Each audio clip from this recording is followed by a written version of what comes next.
Hello everyone.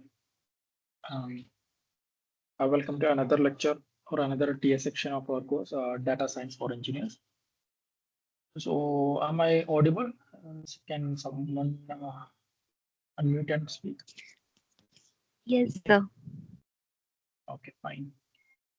Also, we'll wait for another 1 or 2 minutes. So, some other people are waiting for joining. We'll start the class in another 2 minutes. So, meanwhile, have you watched this week's lectures about linear algebra and the related topics?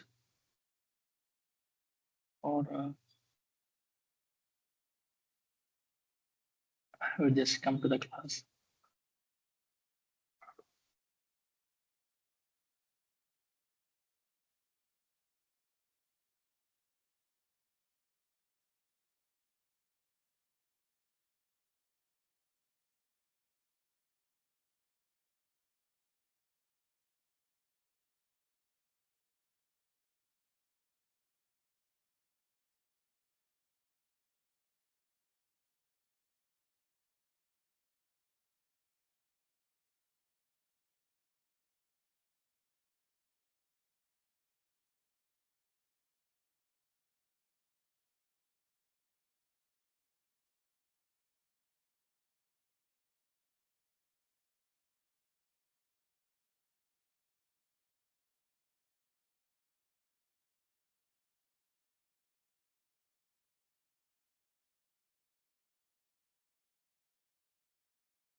All right, we'll start the class today.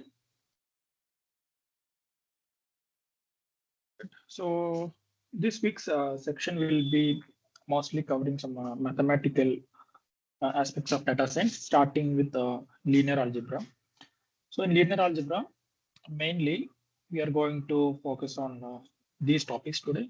One is a matrix. So we will be dealing with the introduction of the matrix, then what are independent or dependent variables, then rank of the matrix. Then we also have, we'll discuss what is nullity of the matrix. Then we'll see how a matrix can be used to solve linear equations. So that we'll first see how we can form a matrix from a system of linear equations. And then finally, we will move on to discuss the geometric view of linear algebra. That is like the vectors, norms, then orthogonal vectors and basis vectors. So there are a lot of terminologies coming. So we'll see each of them one by one as we move on with today's lecture. So before starting into the details of the matrix, so let's see why we need to learn matrix or the linear algebra for data science. So let's see that first.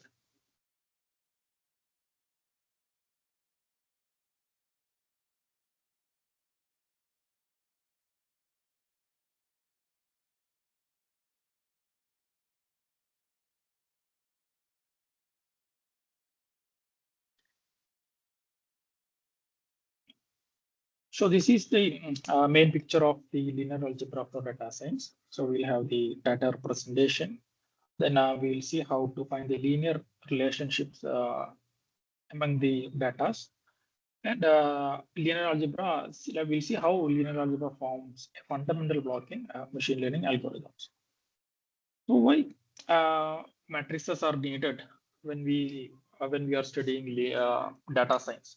So matrices can be used to represent the samples with multiple attributes in a compact form. So if you know the matrix is of the form like we have several rows, then we have several columns. So It's kind of like an table or a table without any headings. So we have just a data array.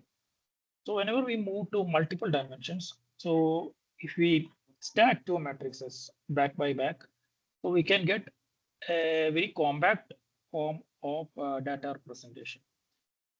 Also, matrices can be used to represent linear equations so that we can solve the linear equations using matrices.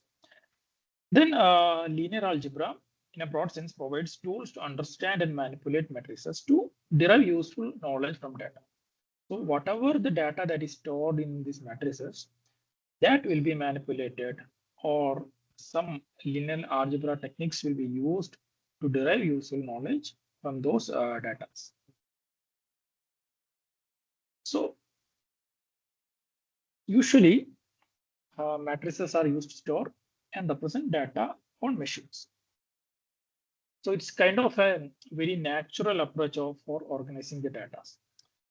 So the general form of matrices that is used for data organization is such that the rows represents the samples and columns represents the values of the variables. So let's say for an example, so let's say we take these height and weight of the students of a class. So we'll have a student one. So his height is h1 and weight is w1. Then student two with height 2 and weight 2. And we have student 3 with height 3 and weight 3. So each student can be considered to be a sample. So when we form a matrix with these data, how the matrix will be like, we'll have consider all these h1 and w1 are numbers. So we'll have h1, then we have h2, h3, w1, w2, w3. So this is the form how the matrices will be formed. So that the rows, these are the rows, will represent the sample, and the columns will represent the values or variables. Okay, variables or attributes, we can say. So also also we can use the columns as samples, but in usual sense or for the usual convention is to use the rows as samples and columns as variables. And we'll be following that convention throughout the course. So we'll take a real life example of representing the data. So first, let's consider a reactor which needs to be controlled using multiple attributes. That's from we have various sensors like pressure sensor, temperature sensor, then density sensor. So from all these sensors, we acquire data. So independently, these sensors have generated 1,000 data points, and we have 3 variables. So these 1,000 data points and 3 variables can be represented using this compact form of matrix. Okay, so this is how we represent the data using a matrix. Now, representing equations. So this is a 2 variable equations. So we have 2 equations and 2 variables. So that it's a complete set of equations we can solve for x1 and x2. Now let us see how we can show this in a matrix form. So we have the numbers or the coefficients associated with the variables 3, 5, 4, and 8. And we have the values on the right hand side, that is 10 and 12. So the matrix A contains the coefficients in the 2 equations, and X represents the data, and the B is the final value of the equations. So even though, so this is one inspiration to 11 matrix so that we can solve these equations very easily. Now, if you want to solve these equations, so we have the form ax equal to b. Now, to find x, what we need to do is x is equal to a inverse b. So even though these two equations and two variables would be easy for us to solve, in we can solve it with a pen and pencil. But whenever we have a lot of variables and lot of equations, so using these matrices and finding the inverse will very much ease our problem solving. And also it is very easy to implement in a computer. So in this course, we will be focusing more on data matrices rather than this or this coefficient matrix on the left hand side. Now, one more application or one more thing that one more aspect that we want to study the matrix is the representation of images as a matrix. So when we try to zoom, so this is a full image that we have here. Now, if we are trying to zoom the image, so we are trying to zoom it to a big image. So what we find is these numbers. All right. So if you see a grayscale image, so it is having only one channel. So a grayscale image have, so let's say this is an image. And if we vary the number from 0 to 255, so this one column can take any one number between 0 and 255. Similarly, this second column take another number, third column take another number, and the fourth column. So based on the number that we are giving, we can vary the shade of the color that these cells should acquire. So when we zoom in an image, so if you zoom in a very pixelated image, we can see that very clearly that an image is formed by very small squares.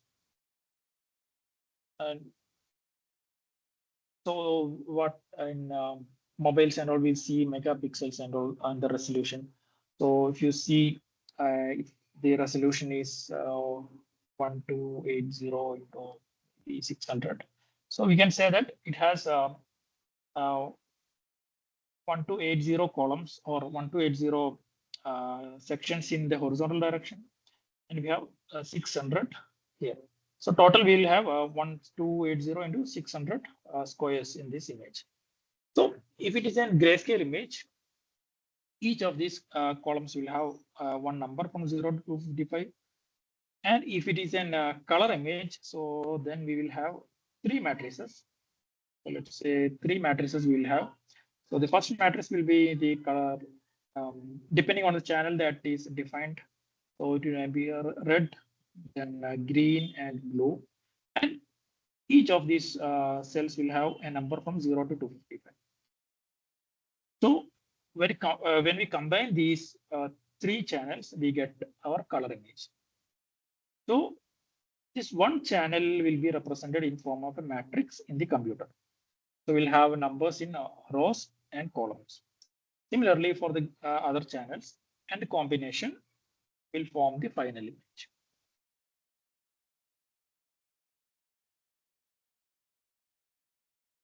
Now, using the machine learning, using image matrices. So for storing the images, so the images is stored in matrix in the machine or computer as a large matrix of pixels values across the image. As we have discussed in the previous slide, how each of the cells will get different values, so that we can form a matrix of numbers which represents an image. Thus, storing the pixel value matrix is equivalent to storing the image on a machine or in a computer. Now, identification of the image. So, several machine learning algorithms are deployed to in order to teach the machine how to identify a particular image. So, whenever we use the Google Lens or any AI models to identify an object or let's say text identification, or we use to translate things, right? So translate from one language to another using our camera. So in all these times, what the machine learning model will do is they will try to read the uh, pixel values at a particular location, convert that to image, convert that to number, and do the manipulations so that the final result is outputted. So we can say that linear algebra and matrix operations are at the heart of these machine learning algorithms.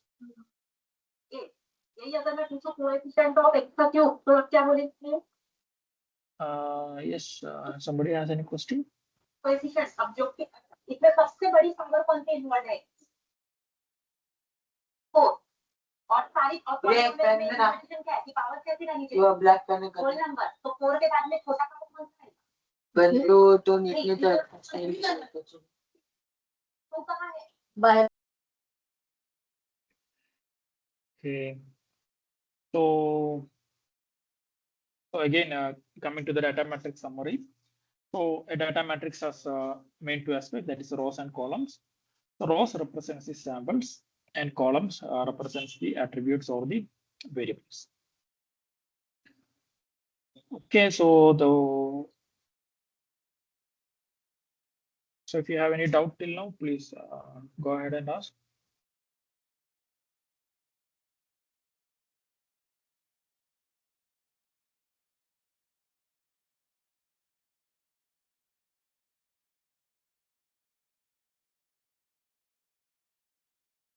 Sir, is there any limits to the number of variables, or we can do as many as? Yeah, you in practical you can do as many as possible, considering the memory or memory of your computer. So that's it. So if you have any like the RAM, right? So if you have high memory, then you can store any number of variables, but to do the access and all those things, you will need a high RAM in the computer. Otherwise, you won't be able to do the manipulations easily, or else we will have to, usually in data science algorithms, whenever we have lot of data, what we do is we will not put all the data together to train the model. We will do batch-wise training so that a small amount of data is used to train one iteration, and in the another iteration, the other amount of data will be used, so that a batch-wise training will be used to complete one epoch of training. One epoch of training means that the entire data is used for training. So even though we have a large matrix that is stored in our computer, to access it will be difficult. So we will have to do this batch-wise training.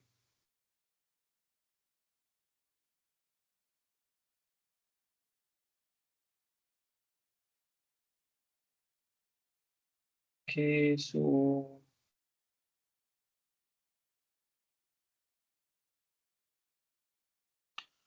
all right, so we'll move on.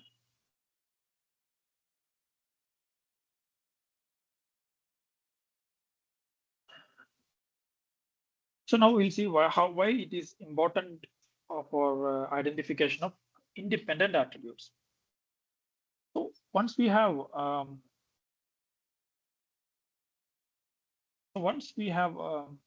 set or arranged our data into a matrix form, we have to ask these questions like, are all the attributes in the data matrix relevant or important? Or is there any method which can identify if some attributes are related to other attributes? So if there is any relations, how can we identify those relations? And how can we identify the size of the matrix? So all these can improve the efficiency of our model, right? So if you have a lot of data, and if you find some relations, and if you are to reduce the size of the matrix, we can store more amount of data in a limited space. So one way, so let us go back to our example. So we have reactor example, which were having three attributes like pressure, temperature, and density. So let's say we have one more sensor, that is a viscosity sensor, and we have 500 samples. So now we have a 500 cross 4 matrix. So the matrix is like we have pressure here, temperature, density, and viscosity, and we have 500 samples, each having 4 data, that is pressure, temperature, density, and viscosity. Now we need to identify if there is any dependent or independent attributes or variables. So one thing, so if you are an mechanical engineer or a chemical engineer, you know that density is a function of pressure and temperature. So what many of the machine learning experts or the domain experts use these machine learning techniques to learn about these, or they use their domain knowledge to do these data manipulations. So using the domain knowledge, so if someone does not know the subject or the relation between density, pressure, and temperature, he cannot directly say that density is a function of pressure and temperature. So that in this case, we can say that at least one attribute is dependent on others. So now let's say if we only have the data, how can we find these relations? So if I am not an mechanical engineer, or if I don't know anything about pressure, temperature, or density, I'm just a data scientist, and someone from this domain who has collected all these data has given me the data. So we have to we have to find the relation from the data itself. So we have to see how we can find these relations among the data so that we can reduce the size of the matrix. So for this, we introduce one concept called as rank of a matrix. So let us assume that we have, in most of the cases, the number of samples will be too much than the attributes. So in all these examples that we have seen already, so we found that we had 500 samples and 4 variables, or 1000 samples with 3 variables, and so on. So in most of the cases, the number of samples will be higher than the attributes. So now we have to ask the question, is there any approach which can be used to identify the number of linear relationships between the attributes purely using data? So this is addressed by the concept of rank of the matrix. So rank of the matrix refers to the number of linearly independent rows or columns of a matrix. So this is just an introduction to the rank of the matrix. We'll see in detail what the rank of matrix represents. All right.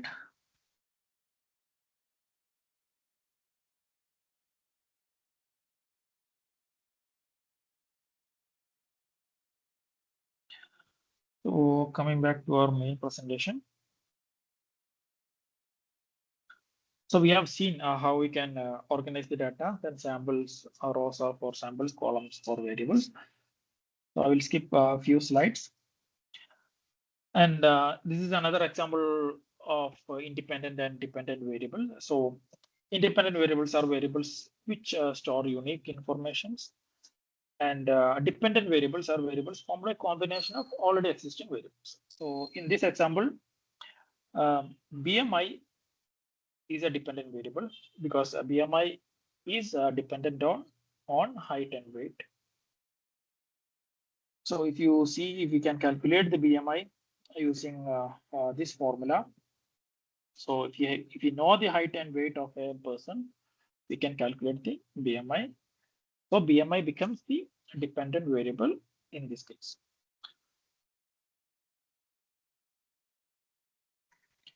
So if you are to train a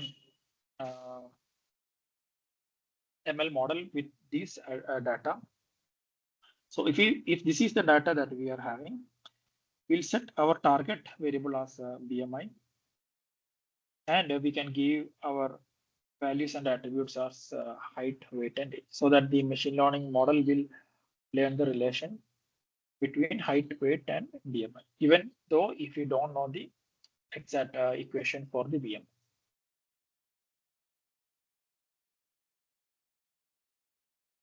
Now, rank and nullity theorem.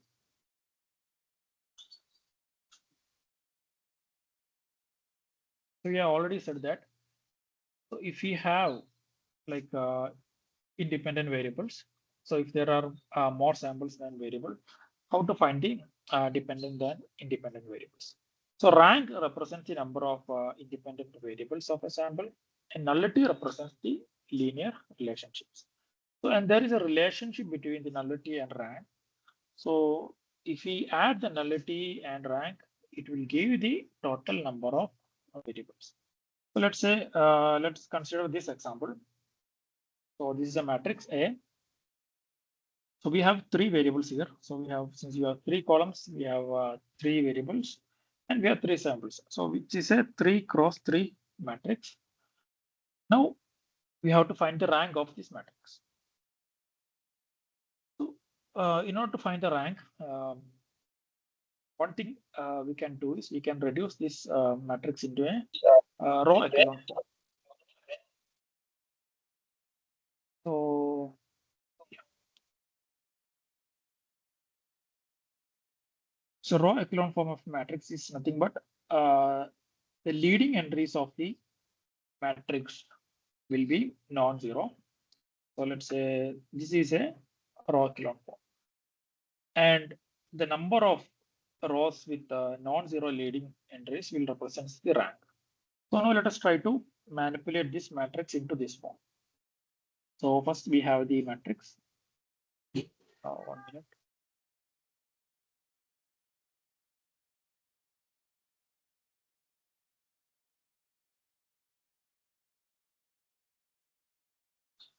So let us say we have the matrix 1, 2, 1, then 2, 4, 0. We have 3, 6, 0. Now what we are going to do is we are going to, so R1 be R1. So we have 1, 2, 1 here. Then we have R2, we are changing to R2 minus 2 into R1. So what we get is we'll have 0 here. We get again 0 here. And we get minus 2. Then what we are going to do is R3 is equal to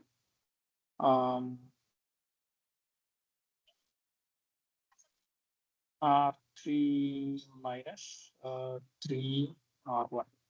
So again, we'll get 0 here, then 0 here, and get minus 3.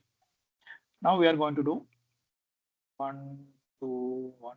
So we're not changing R1. So R1 is equal to R1. Then R2, let us change it into R2 divided by minus 2. So we get 0, 0, 1. Then R3 is equal to R3 minus or R3 plus 3 R2 by minus 2. Okay. So now if you do this, what we are going to get is 0, 0, and 0.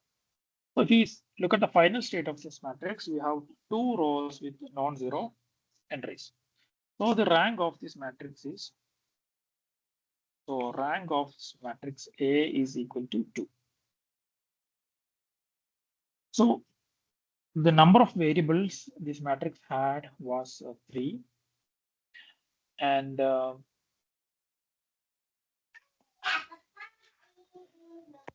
number of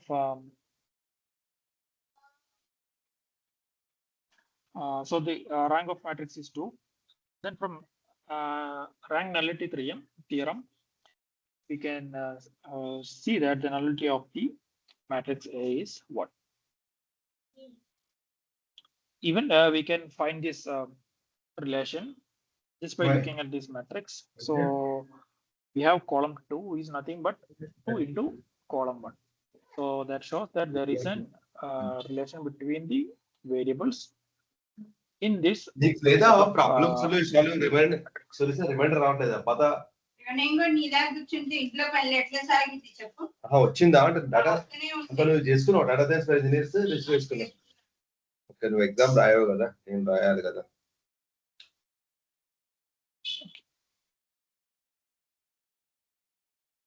okay, so now let's see what's a determinant of a matrix. So determinant of a matrix represents a scalar value that provides important information about the properties of a matrix. So such as inverse of the matrix or a linear independence and the eigenvectors, etc. can be so an indication about all these can be determined from the determinant of the matrix. So so let's go back to our last example. So we have 1 2 1. So we have 1 2 1 2 4 0 and 3 6 0. So let us try to find the determinant of this matrix. So on finding the determinant of matrix, we can see that if we see 1 into 2 into 6 minus 3 into 4, so we are going to get 0 as an answer for this matrix. So if the determinant of a matrix is 0, we can say that the matrix is not a full rank matrix. So if it was a full rank matrix, the rank will be 3. But we have already found that the rank of this matrix is 2. And the determinant, if you find it, and if you find the determinant is equal to 0, it is an indication that the matrix is not a full rank matrix. So this is the equation to find the determinant of a 3 cross 3 matrix. So what we do is, I hope these topics will be familiar to all. So I don't need to explain it much. So we'll skip this. And now you want to do this practice. So find the row echelon form for this system of equations. So maybe you can spend 5 minutes for that. After that, I will discuss the solution.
Yes, Sudhakar, do you have any question?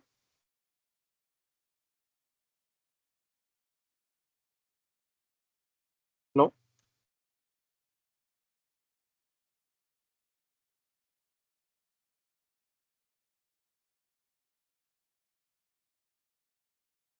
Um,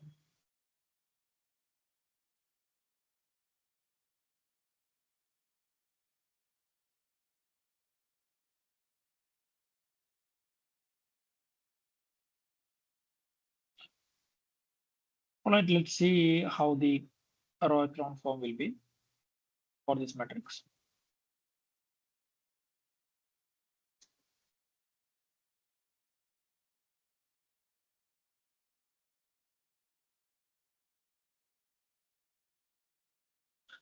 So starting from the equations, so we will have 3, 2, -1, and 1. Then we'll have 1, 2, 2, 0. Then 2, 1, -3, -1. So this is the matrix formulation for this set of equations. Now, what we are trying to do is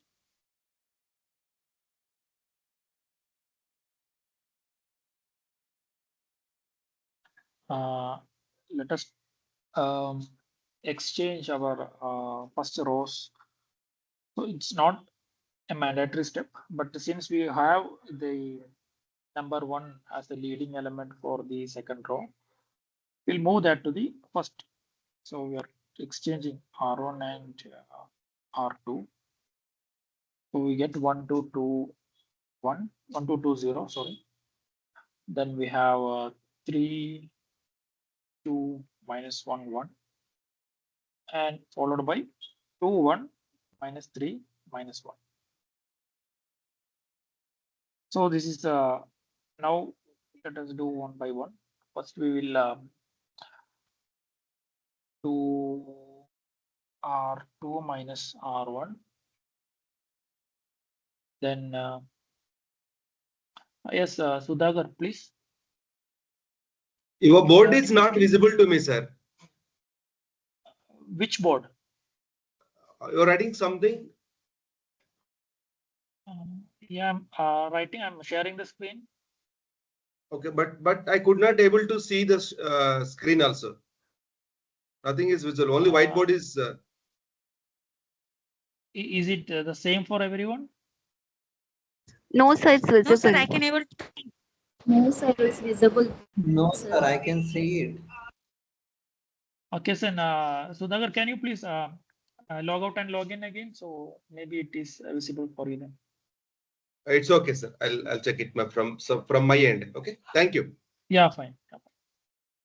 Okay, so now we are going to do two operations. So first we are going to do R2. We are changing to R2 minus 3R1, and R3 is R3 minus 2R. So again, the first row remains the same, and the second row we have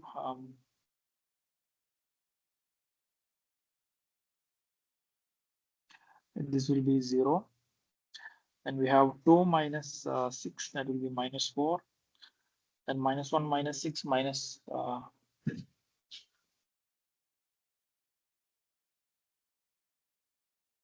sorry, is there any mistake? 1, 2, 2, 0.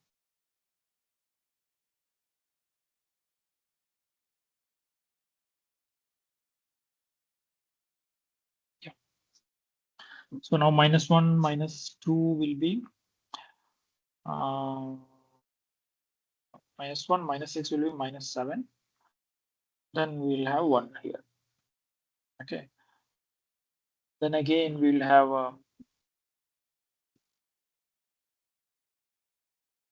what are we going to get?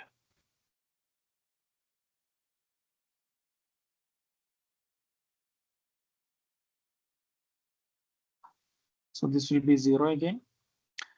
Then we have 1 minus 1 minus 4, that will be minus 3.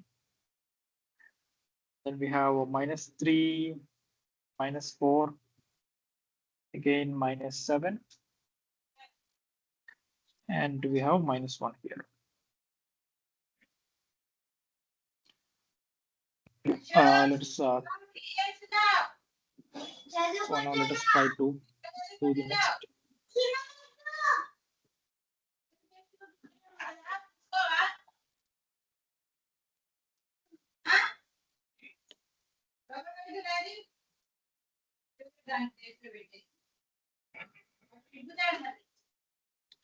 So now we are again trying to do the same. So you guys also please do it when I'm doing, so that it becomes easier for us.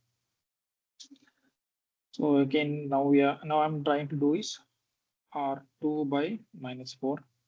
So it will be 1 here, then 7 by 4, and minus 1 by 4.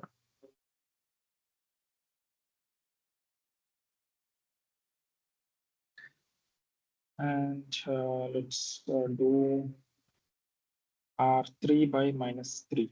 So it will be 1 again. Then we have 7 by 3 and 3. Now let us do 1, 2, 2, 0.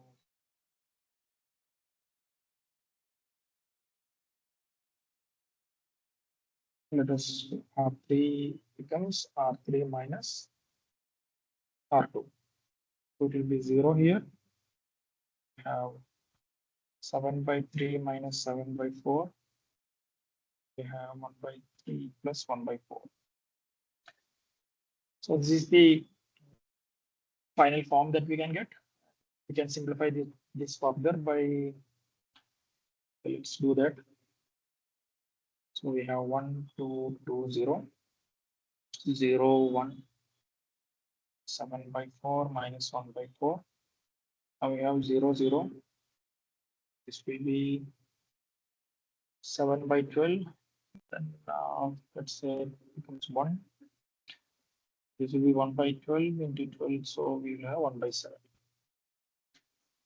So if someone has done the same, can someone verify the answer?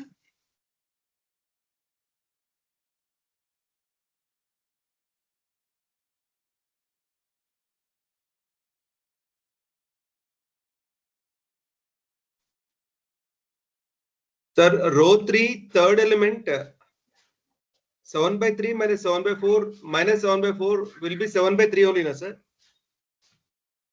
7 by 3 minus 7 by 4 will be 4 into 7 minus 3 into 7 by 12. Sir, minus So it 7 by 4 is becomes it, sir? What? Minus 7 by 4 you have to do, right? I mean, second Yeah, row, 7 third by 3 element. minus 7 by 4. Yeah. This one, right? Yeah, yes, sir. Yeah, tell me. Sir, What's the issue? 7 by 3 minus 7 by 4 is in the third row, third element, sir. That should, Yes. from that you have to subtract 7 by 4, second row, third element. Am I correct, sir? No. So from here we are going to here, right? So we are R3 minus R2 we are doing. So this is the R3. This is the R2. So 1 minus 1 becomes 0. Then 7 by 3 minus 7 by 4. Then 1 by 3 minus of minus 1 by 4 becomes 1 by 3 plus 1 by 4. Yeah, yes, sir. Clear, sir. So what it will be?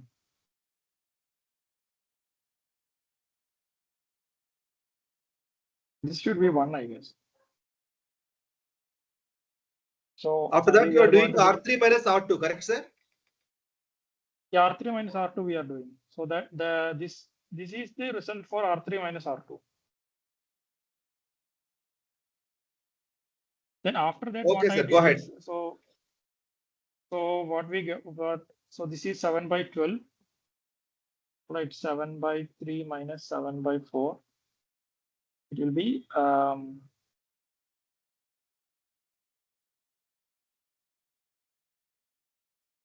it will be 7 by 12. Then we have 1 by 3, 1 by 3 plus 1 by 4. That will be again 7 by 12.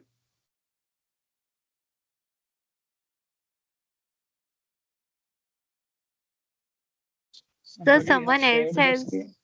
Yes, sir. We have to stop that. 1 minute.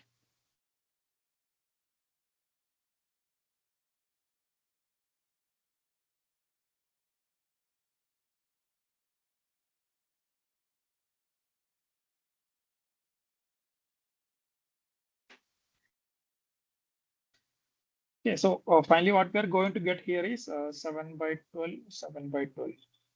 So it will be, so I just, so what I did in the final step is R3 by 7 by 12. So we get 1, 1 here. Okay. You can just practice it and see how the answer will come. All right. Yeah, it's clear, sir. It's clear, sir. Thank you. Yeah, fine. Okay. So this is one way to use the row echelon form. So now from this row echelon form, we can easily find the answers of our x, y, and z. So if we do this, now our z will be equal to 1. Then from here we get, so let me write it again. 1 minute.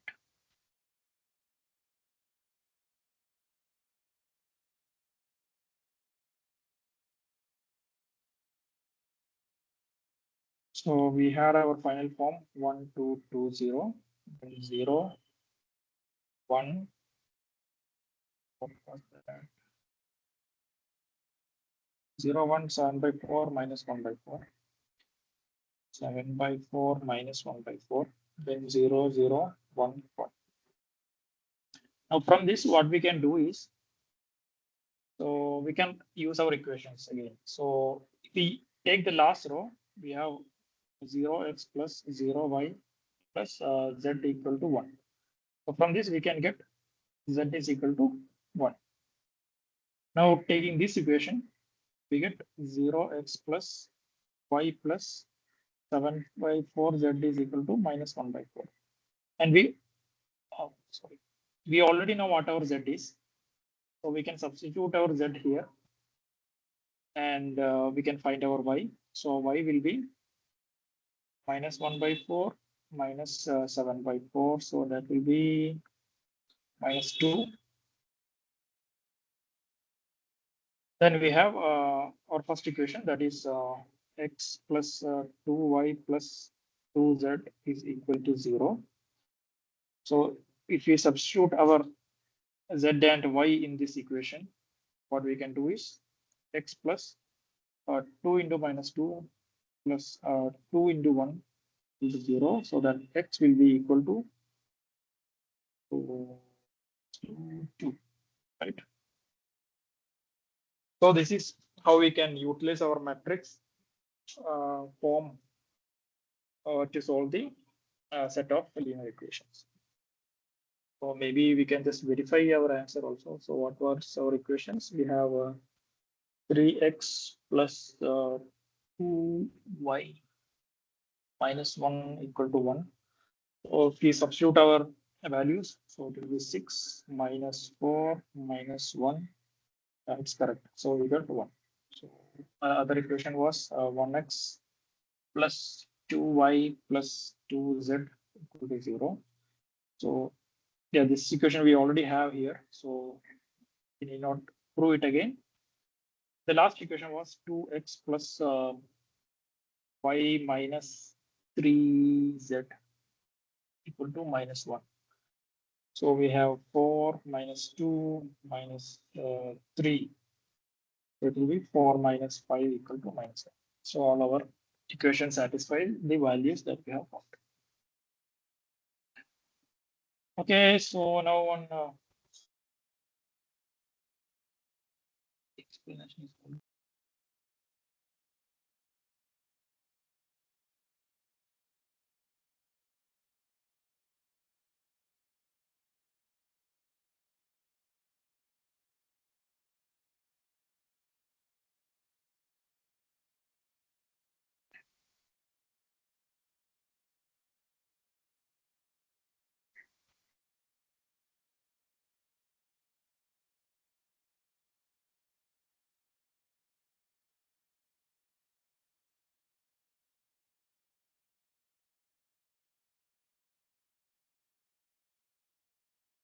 So next we'll discuss one question. So can you quickly calculate the determinant of this matrix?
Do we have an answer?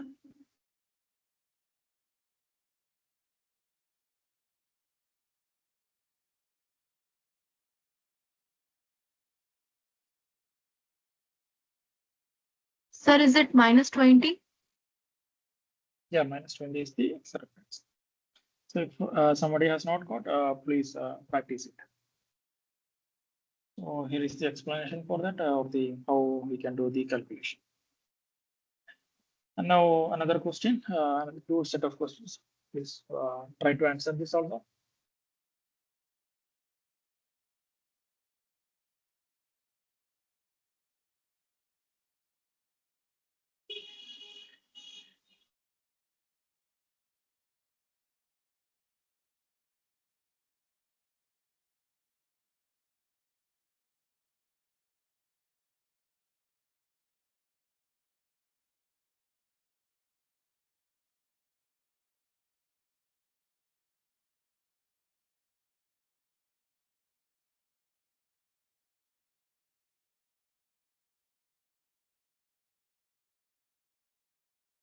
Sir, for the first question, the maximum number of linearly independent rows, sir, because it is columns in the matrix C. Okay, yeah. Sir, first one is C and the second one is D. Yeah, it's correct. C and D are the correct answers.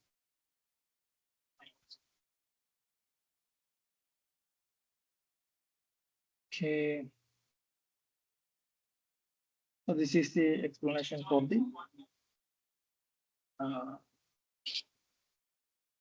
second question.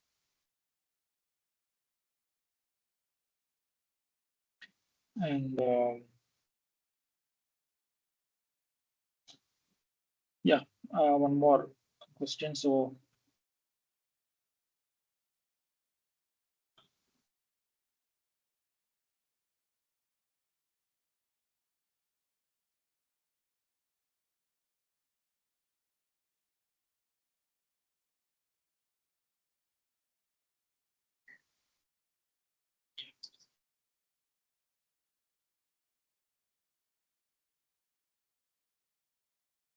Sir, whether it is a singular matrix A because the rank is less than n. Is it correct, sir? yes. Option C is the correct one for the first question.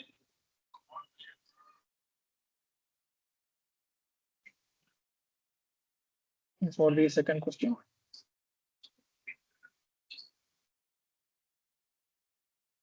Sir, is it D? which one? D.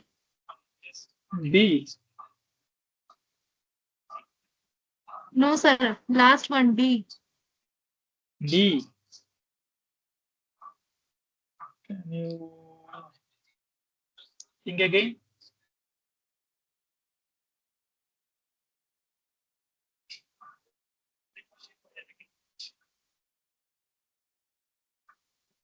Sir, is it C? Yeah, C is the correct answer. So, can you give an explanation for that? Or why do you think C is the correct answer?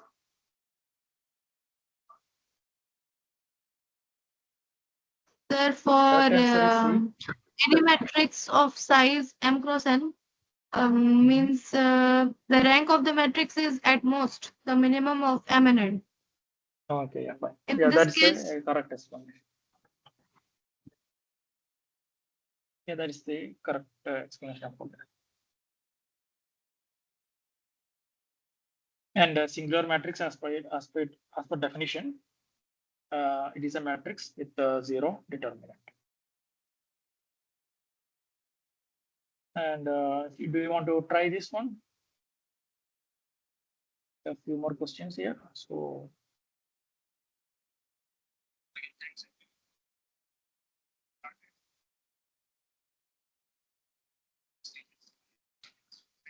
try to reduce this matrix into row echelon form, like by so starting off with the R2 to R2 minus 4 R1 and R3 R3 minus 7. So start from that and try to move on and try to see if you can find the answer. We'll wait for 2 or 3 minutes.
So let me also do.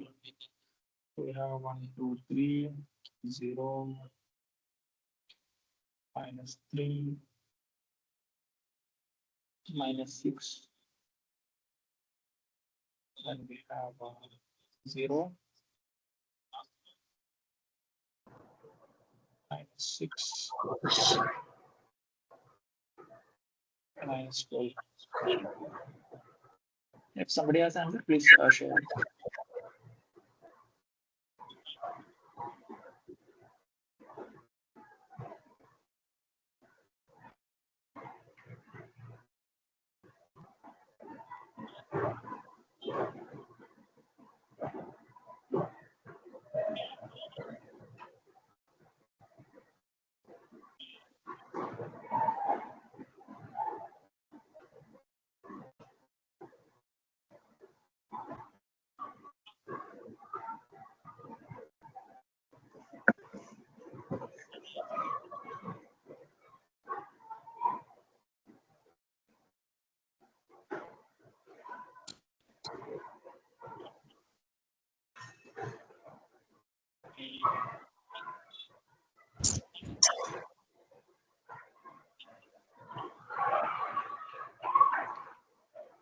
So So what we get is finally we have two rows with non-zero elements. So the rank of this matrix is 2. Right. So did anybody try it or? Okay, it's fine. So try to find this one. So this is kind of straightforward. Even without doing any calculation, you can tell me the answer. Yes.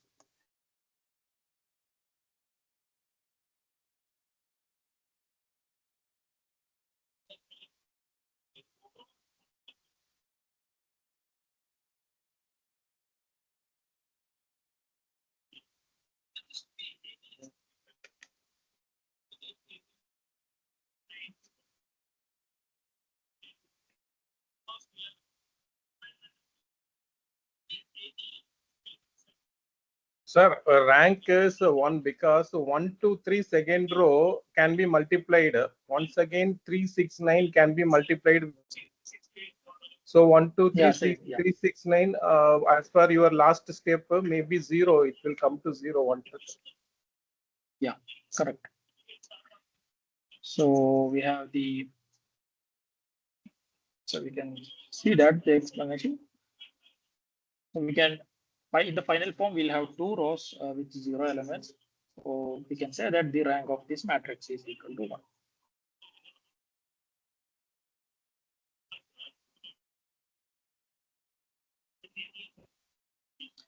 So this is kind of a rank nullity question.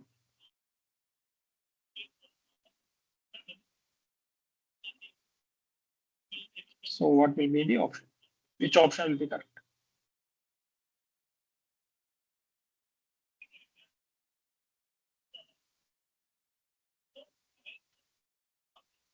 So here also you will have to convert this into the raw echelon form to find the final answer.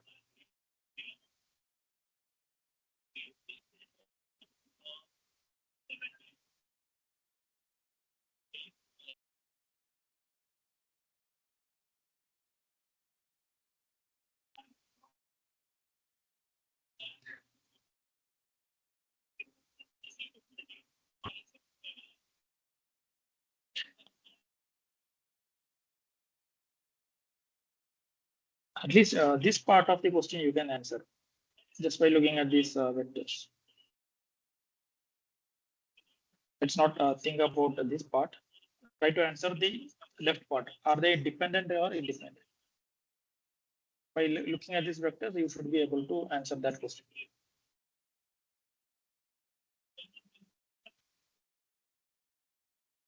Dependency.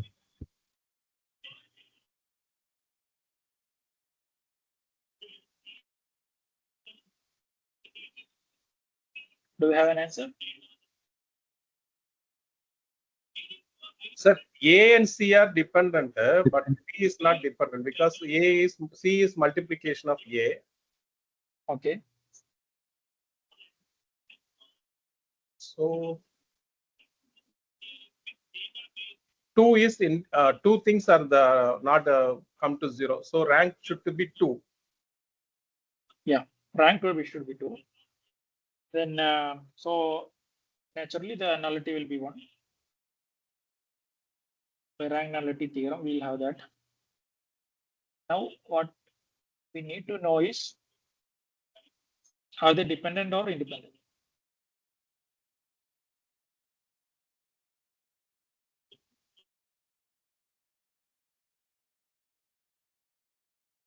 So C is dependent on A because it is multiplication, no, sir. But the question is, are these vectors independent? No, I'm not asking about any two vectors. I want to ask, I'm asking if all these vectors are independent or not.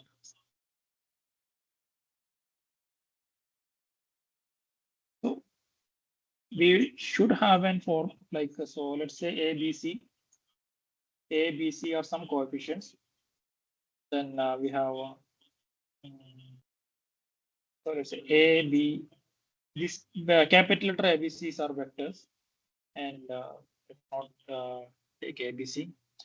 let's say x, y, z are some numbers. So we should have some numbers such that x into a plus y into b plus z into c is equal to 0. So if this form satisfies, then these vectors are dependent, provided x equal to y equal to z. Means, sorry, all the x, y, and z should not be equal to 0.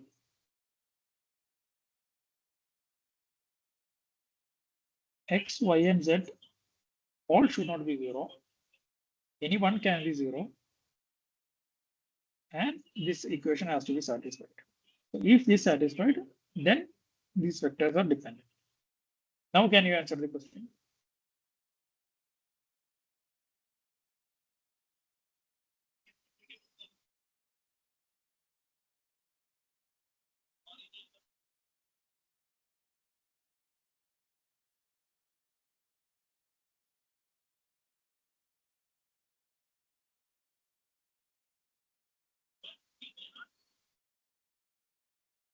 So let's say we can write this system as that x is equal to 1, x is equal to minus 3.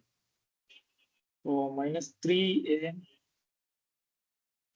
plus 0b plus c is equal to 0. So does this equation satisfy? Right? So this system of equations are dependent, and the rank is 2 and nullity is equal to 1. So anybody have a question on that? How they become dependent?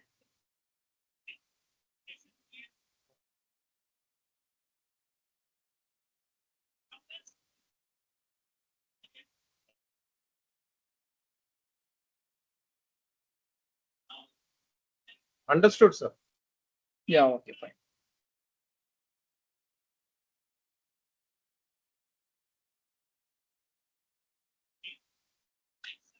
Now we are moving into some more aspect of solving linear equations. So let's consider this set of equations, and we form the matrices. That is the coefficient matrix and solution matrix. So the general form to represent the matrix with m rows. So we have m rows and n columns. Is a m cross n. Then we have n number of variables, and the final b is the right hand side, which is having m elements corresponding to the number of equations. So if m is equal to n, so that is the kind of systems that we see here. So here the m is equal to n, so this is a 2 cross 2 matrix. So such systems are easy to solve. And if m is greater than n, so let's say we have a lot of equations or a lot of variables, then there may not be any solution for that kind of an equation. And if m is less than n, then we can get multiple solutions because the number of variables are less. Sorry, number of variables are more, but the number of equations are high. So let's see how both of these cases can come.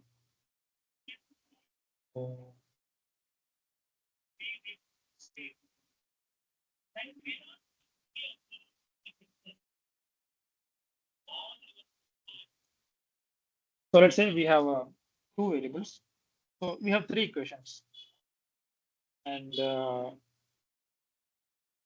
so for three equations we'll have three sets of coordinates. So we have some a1, b1, a2, b2. Then we have a3, b3. So if we are following a simple linear equation, so which means a1 x1 plus b1 x2 is equal to some value c1. So in such cases, if all these points fall in one line. So if we have the first A1, B1, and here if we have the A2, B2, and here if we have A3, B3, then we can say at least two of them are linearly dependent, right? All this can be written as a function of other two equations, so that we can get a solution for this problem. But if that is not the case, so if we have A2, B2 here, so all these 3 points cannot be joined together by a straight line. So in such cases, we cannot find an exact solution for this x1 and x2. Now, in other problems, we'll see how, if the m is less than n, how it will occur. Now, this is a summary of the solutions that we have in all together. So we have ax is equal to b is the form of the equations that we have formed from the linear equations. This is a matrix form that we have formed from the linear equations. Now, if m is equal to n, that is a square matrix. And if the A is a full rank matrix, then we can find the solution x by A inverse B.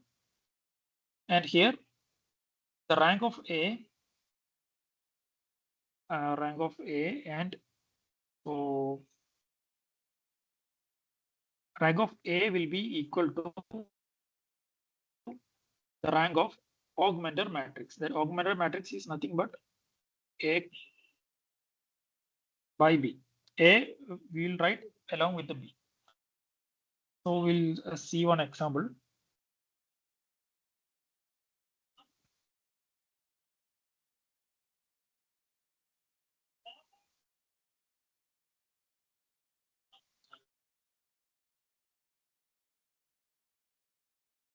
So let's take a 3 cross 3 matrix. So we have A1, A2, A3, A11, A12, A13, A21, A22, A23, A31, A32, A33. So this is our A matrix. Then we have some X, X1, X2, X3. And correspondingly, we have B1, B2, B3. Now, what we are trying to do is, we will combine this matrix, the augmented matrix will form. So that is nothing but A11, A12, A13, B1, then A21, A22, A23, B2, A31, A32, A33, and B3. So this is the matrix that we form. So this is a 3 cross 4 matrix. And what we do is, we will again do the row manipulations, and finally we will reach the row echelon form. So there can be 3 cases that can come in this case. So we'll have A11. So these are some numbers. So we'll have A22, A23, we have 0, 0, 0, A33, some B1, B2, B3. So this is the first case. So in this case, if you look at the rank of the matrix A, so this part, the rank is full rank. That is, rank is 3. And the rank of the augmented matrix, that is A given A bar B, that is also 3. And there can be some cases this element is 0. So that the rank of A matrix is, for the second case, rank of A matrix is 2.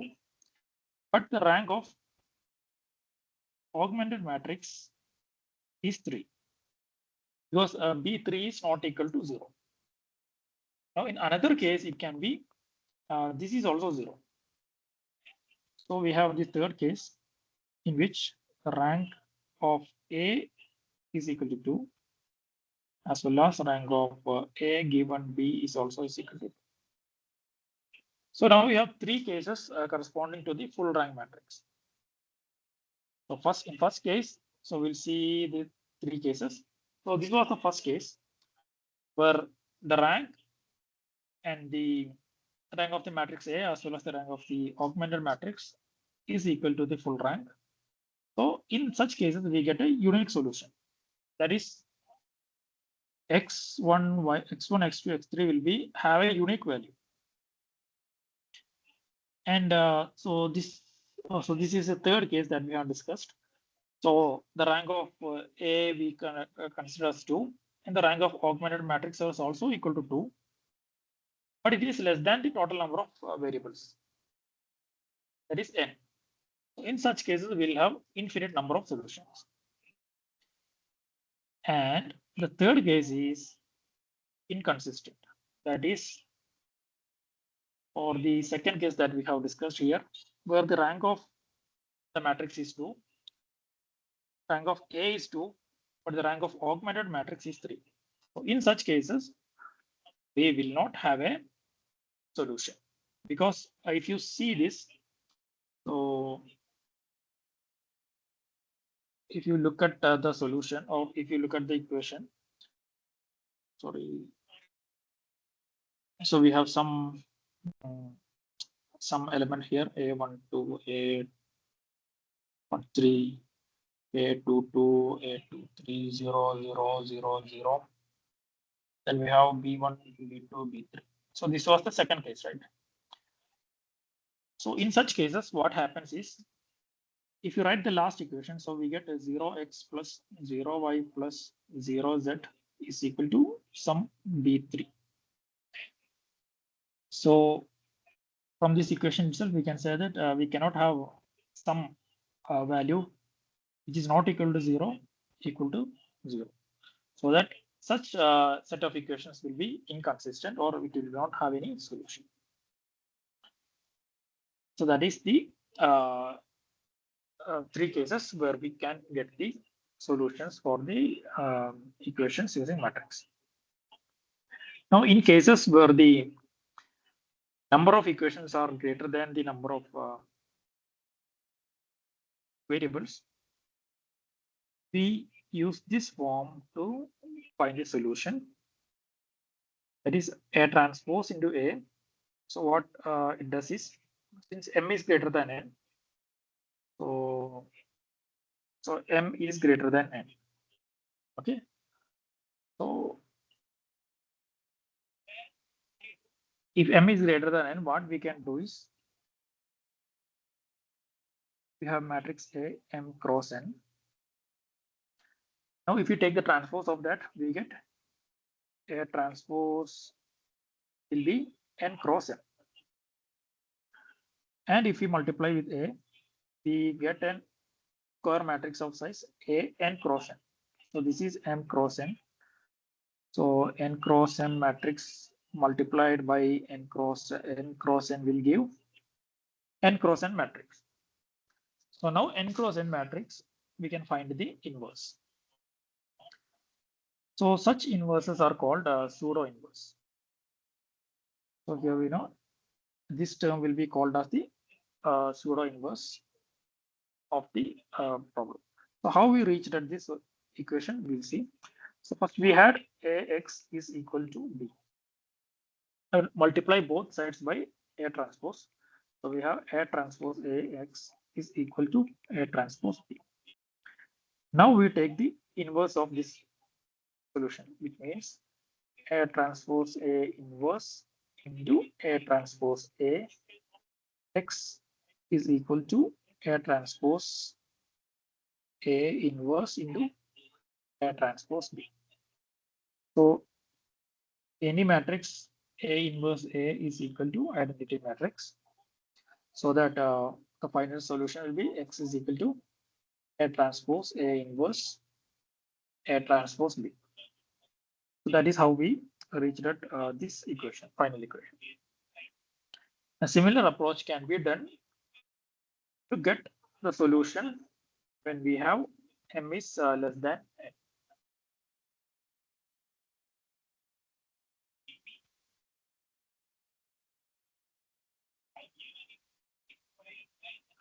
So we have one more question. Please try to answer it.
So which is the correct answer? A, B, or C?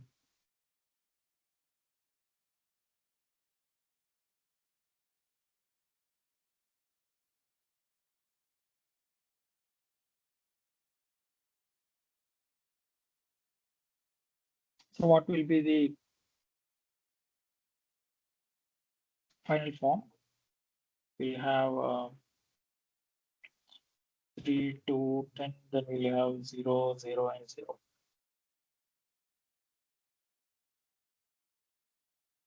So what should be the answer?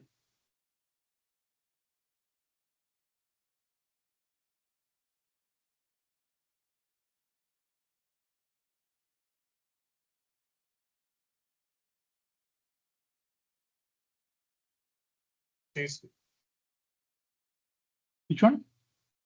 C. Yeah. So C is the right answer for the question. Okay.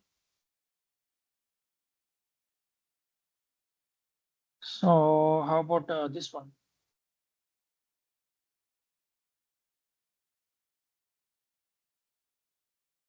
We have the same left hand side, but we have a different right hand side.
C is correct, I think, infinite solution. How? Because, sir, it has many solution. One equation with two variables means more than existing. So let's see. Let us try to. So it will be 3, 2, 10. Then if we take R2 is equal to R2 minus 2 R1, we have 0 here, 0 here, and minus 4. Okay, minus 4. Right? So this is a case where rank of A is not equal to rank of AB. What was the? So now try to answer. What will be the solution?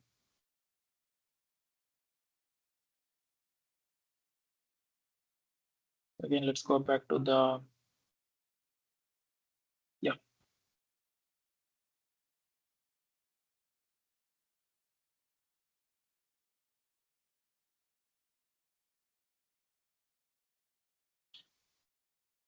So if you can see this, now try to answer it. Yes, sir. So which will be the solution? The option only, sir, because sir, there are two variables, two different variables are there, and there is no solution for them. Yes, correct. Is the correct answer. Because by the rank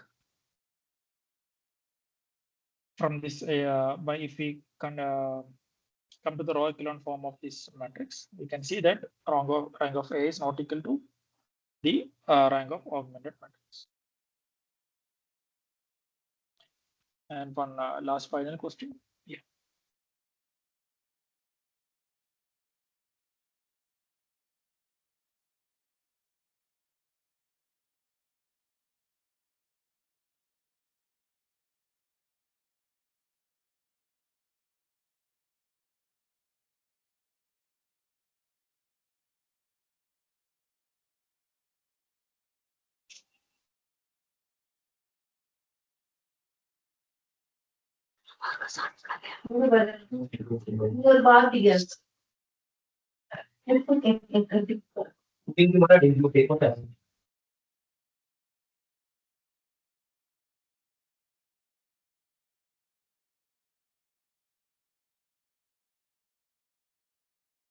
So in this case, if you find the augmented form and reduce it, we'll get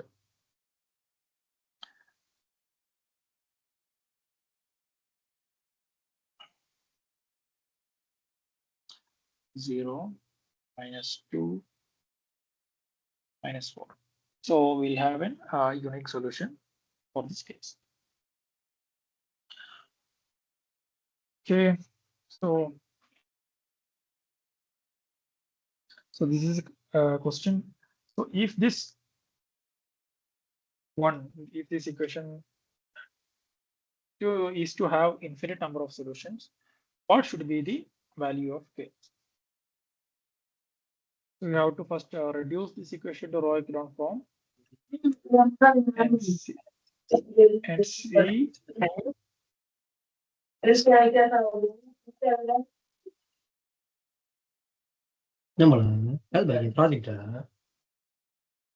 and you have to make the rank of the augmented matrix and the rank of A to be the same and less than the number of variables. So in this case, the rank is the number of variables is 2. So can you please try to find the value of k? For X and Y, I got 2, 2.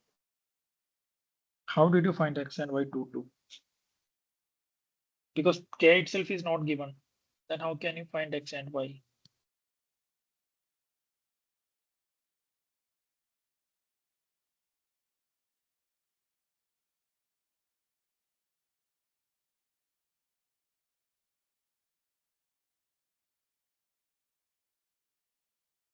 How come 2, 2? So 2 into 2 plus 3 into 2 will be equal to 10, right?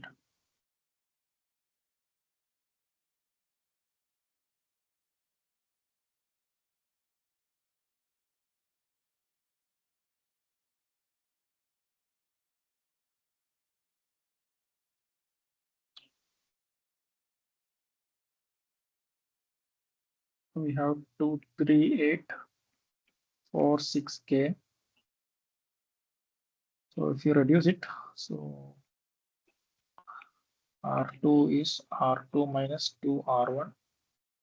2, 3, 8 we have. Then 4 minus 2, 0. 6 minus 3 into 2, 0. We have K minus 2 into 8.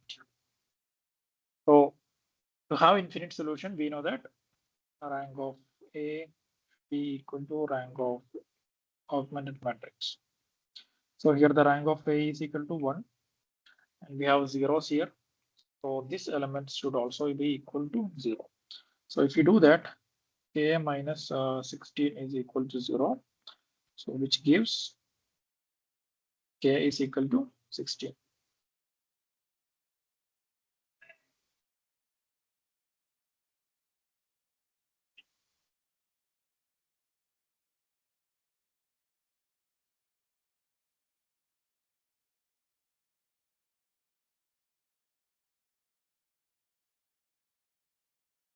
Sir, actually, I got 2 for the previous one. This is 16 is correct, sir.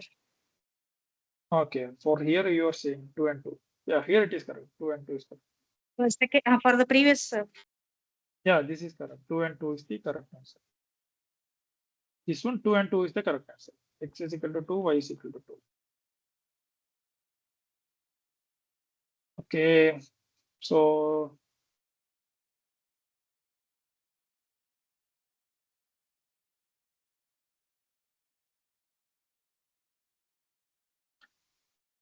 now let's see what are vectors.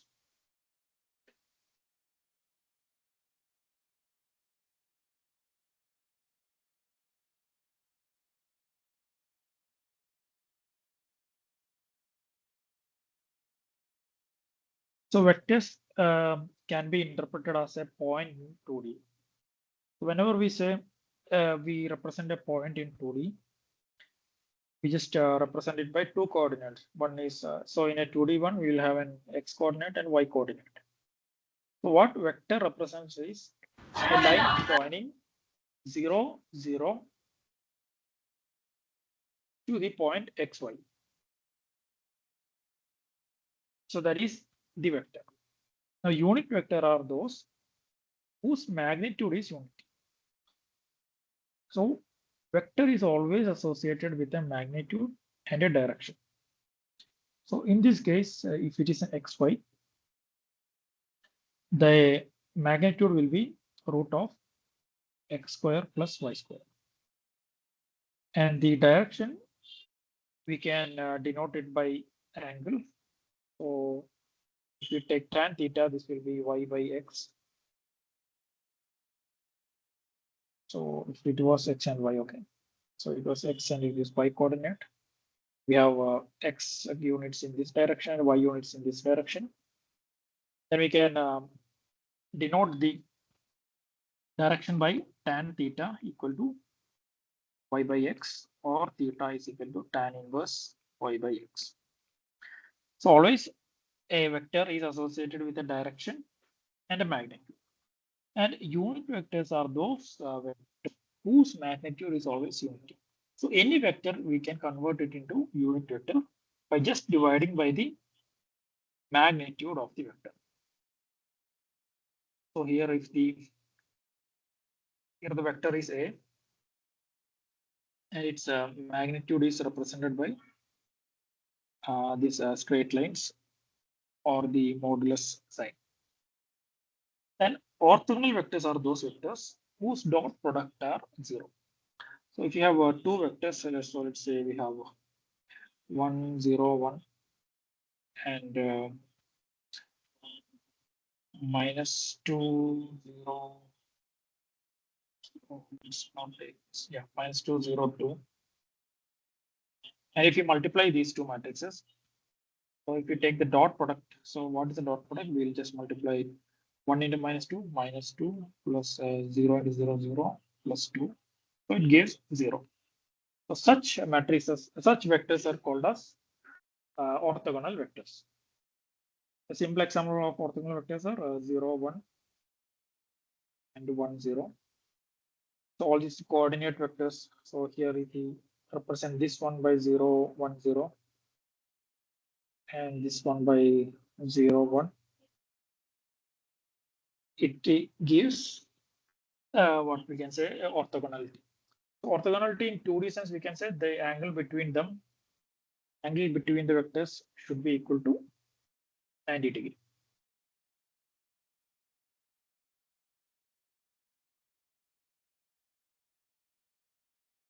Okay. So we are asked to check whether these two vectors, that is 1, -2, 0, and 6, 3, 4, are perpendicular or not. What we need to do is I need to find the dot product of x1 and x2. So if you take the dot product, we get 6 minus 6, 6 minus 6 plus 0. So that will be equal to 0. So we can conclude that these two vectors are orthogonal or perpendicular.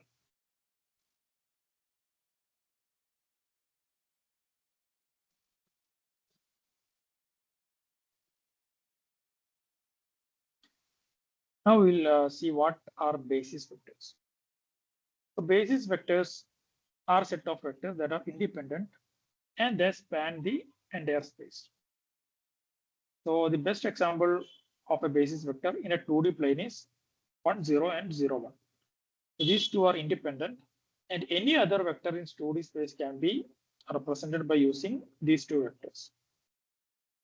So let's say we need to represent 2, 1, and it is nothing but 2 into V1 plus 1 into V2.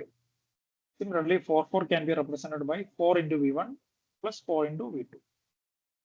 And other vectors like 1, 3 can be represented by 1 V1 and 3 V2. So we should not think that these two are the only basis vectors. So let's say we can see 1, 1 and 0, 1 is also a basic vector. So let's try to represent these vectors using 1, 1 and 0, 1. So if you want to represent 2, 1, so what we need to do is we will need, so let's say this is V1 and this is V2. So we will need to 4 into V1, sorry, 2 into V1 plus minus 1 into V2. So this will give the 2, 1 vector. Similarly, for 4 we can represent by 4 into V1 plus 0 V2. Then 1 T we'll have to represent by 1 into V1 plus 2 into V2. So by this way we can represent any vector in 2D plane by the basis vectors of that plane. So if it was a 3D plane, we'll need the 3D basis vectors.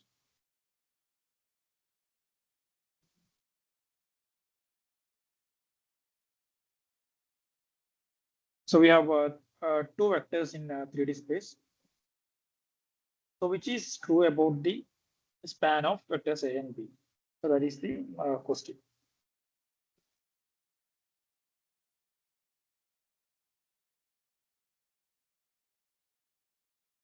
So here we have only 2 vectors, but in 3D space we have 2 vectors. Now you can think about in a geometric way so that this answer can be easily. Oh, actually the answer is already written here. Okay, anyway. So first we have to find the rank of the matrix AB. So obviously the rank is less than 3 since M is less than N, or otherwise anyway the rank is equal to 2 here. Then since rank is equal to 2, the vectors is limited to 2D space. So that is so these two vectors can represent a plane in the 3D space. So you can just think it of like so if we have a 3D plane and let's say we have 2 points, so one is here and one is here. We have 2 lines connecting those 2 points, and the plane which has these 2 lines, so these 2 lines, where this plane where these 2 lines fall into will form the span of these 2 vectors. Whereas if we had one more vector, then we could have covered the entire 3D space. And the next question. So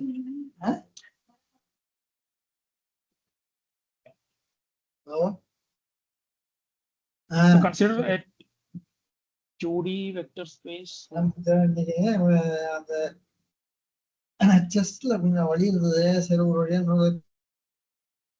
To consider a 2D vector space, we span by 2 basis vectors. So we have A and B.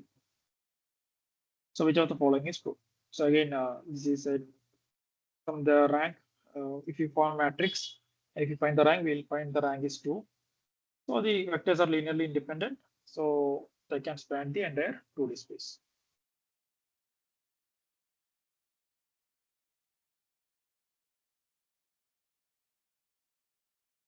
But these 2 vectors are not orthogonal vectors.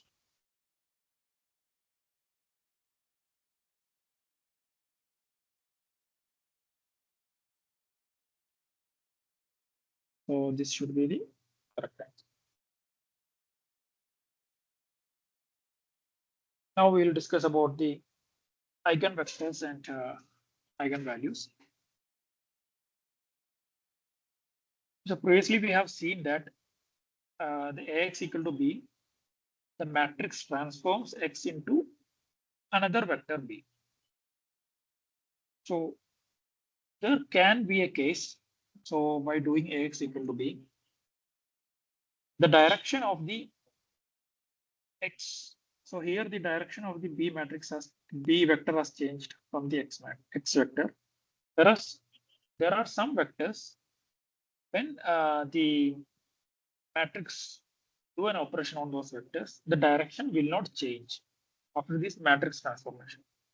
So such vectors are called the eigenvectors of the matrix.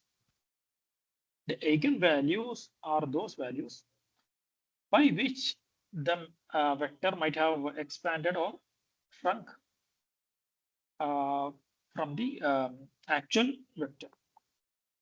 So in this case, this was the actual vector X here. So this is the lambda X.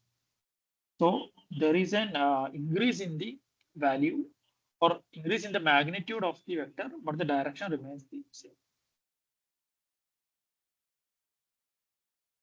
So how can we calculate the eigenvalues and eigenvectors?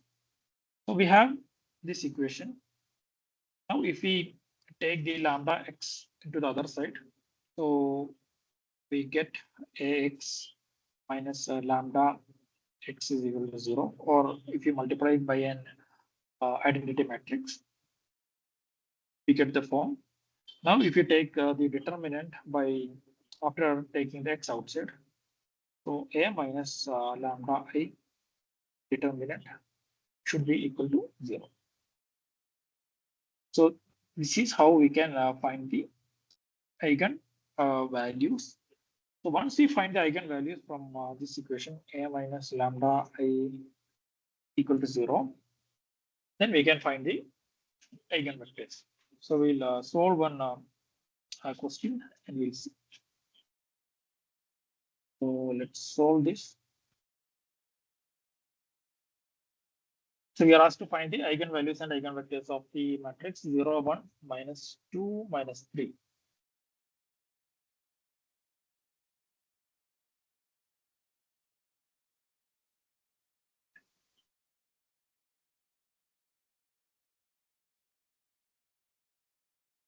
We have a 0, 1, minus 2, minus 3. The first step is to A minus lambda X, or determinant of A minus lambda. So we have to 0 minus lambda, determinant 1, minus 2, minus 3, minus lambda. To determine this, minus lambda into minus 3 minus lambda. That is the correct.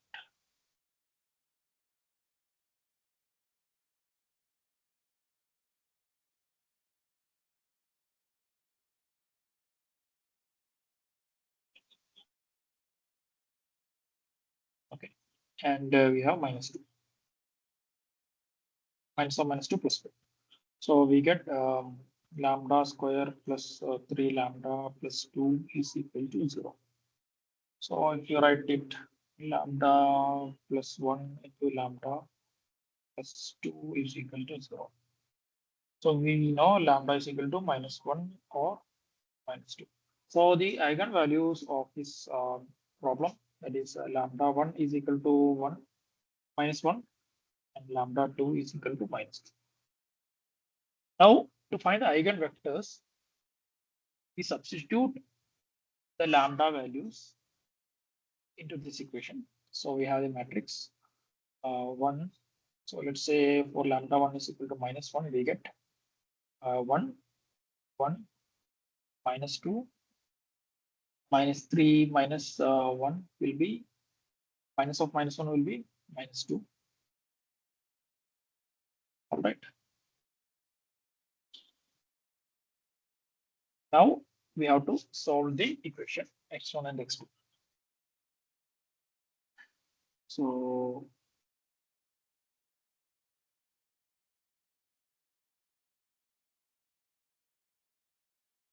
we have x1 plus x2 is equal to 0. Then minus 2 x1 plus minus 2 x2 is equal to 0. So in this case, if you see these two equations, if we form into a matrix and try to solve it to find the x1 and x2, we are going to get infinite solutions. So what we can do is we can put some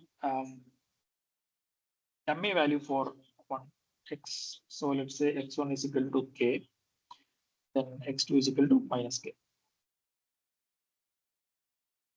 So our solution or the vector is k outside and then 1 minus 1. So this is the eigenvector corresponding to a minus 1. Similarly, we can find the eigenvector corresponding to minus 2 also.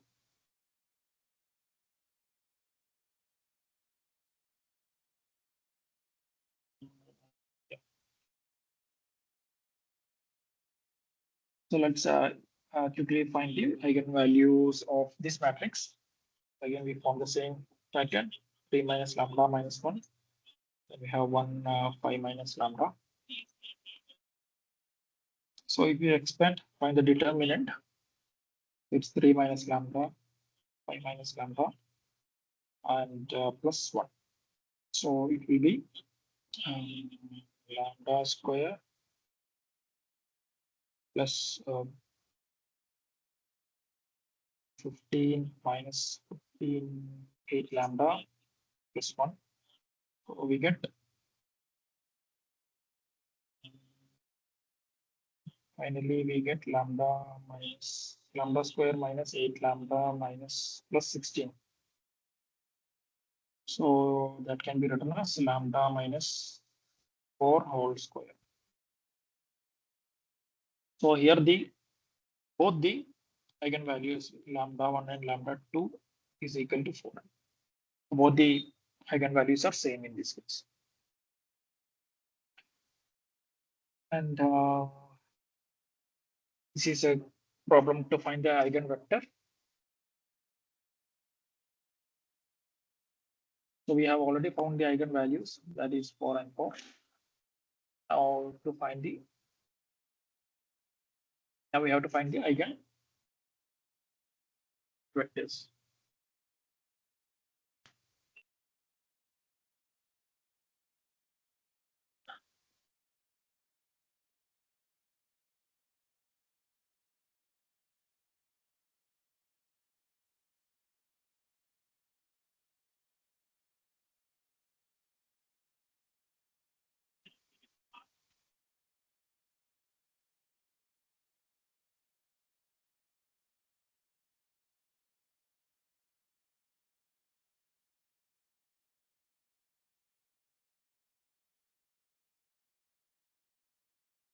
Here also, if you write the form like a minus lambda I into x equal to 0. So if you put lambda equal to 4, we get minus 1, minus 1, minus 1, 1, 1. Then we have x1, x2 equal to 0. So the answer that we got in the similar answer we are going to get here also. We put some dummy value to some variable. Finally, we are going to get k is equal to 1 minus. So any multiple of this 1 minus 1 will be a eigenvector for this case.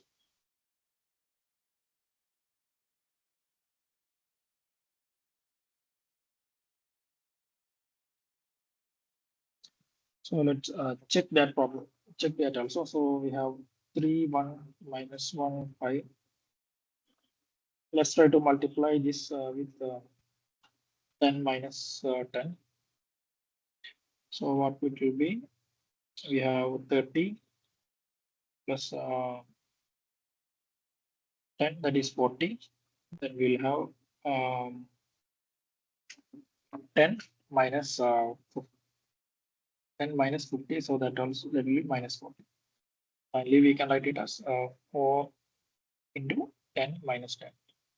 So this is of the form Ax is equal to lambda x. Here the x we have taken as 10 minus 10. Then lambda is equal to 4. So this is the basic concept of eigenvalues and eigenvectors. All right. So that's all for today.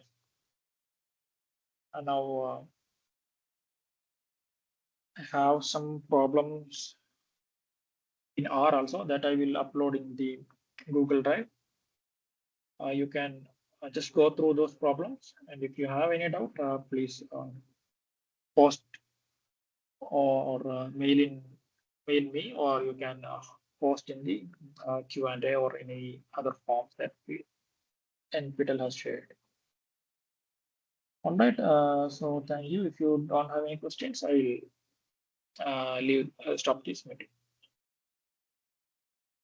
Sir, can you show the starting slides? We can join late sir today because. So I will share the slides in the. Is the Google Drive accessible to you now? How is it? As of Have now, they no. shared the link? As of now, no. Sir. They haven't shared. The LM is not activated. What? Starting few slides, if possible. I will just.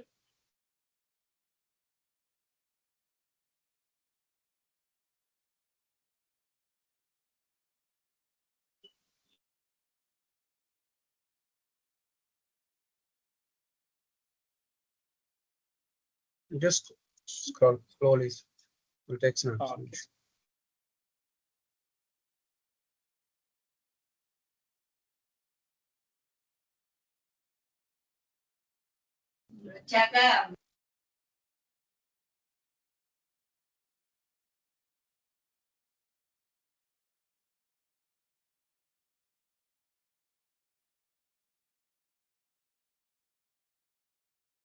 Okay, sir. Please.